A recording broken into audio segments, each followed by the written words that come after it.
Une qui est exposée en ce moment à la médiathèque de Rochevogue, celle d'un fan invétéré de Spider-Man, le héros de comics américain, mi-homme, mi-araignée. Pascal Marchand collectionne les objets en rapport avec ce personnage, mais surtout les vinyles. Michael Martin et Rodolphe Augier l'ont rencontré.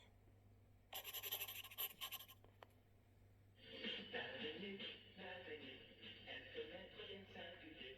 Dans sa toile, il attend d'attraper le brigand en garde, car l'araignée est là.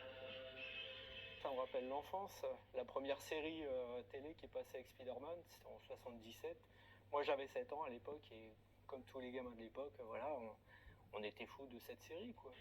Et depuis, la Spider-Mania ne s'est pas arrêtée pour Pascal. Dans les années 90, ils avaient sorti des jouets de Spider-Man. Des jouets que, étant gamin, dont j'aurais rêvé, quoi. Il y avait des petites figurines magnifiques. J'en ai acheté une pour le fun, et puis ça fait boule de neige.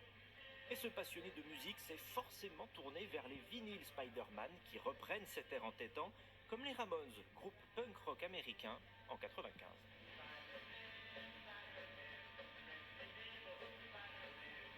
C'est un petit rythme facile à reprendre.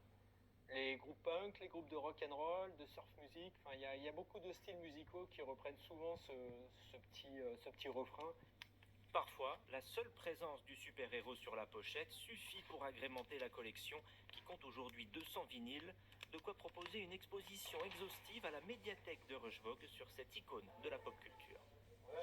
Alors ce qui leur sort, c'est l'impact culturel que peut avoir Spider-Man sur le milieu musical, quoi.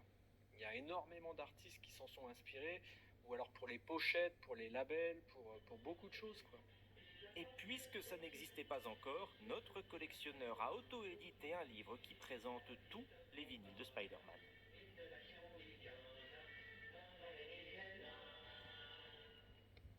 Allez, on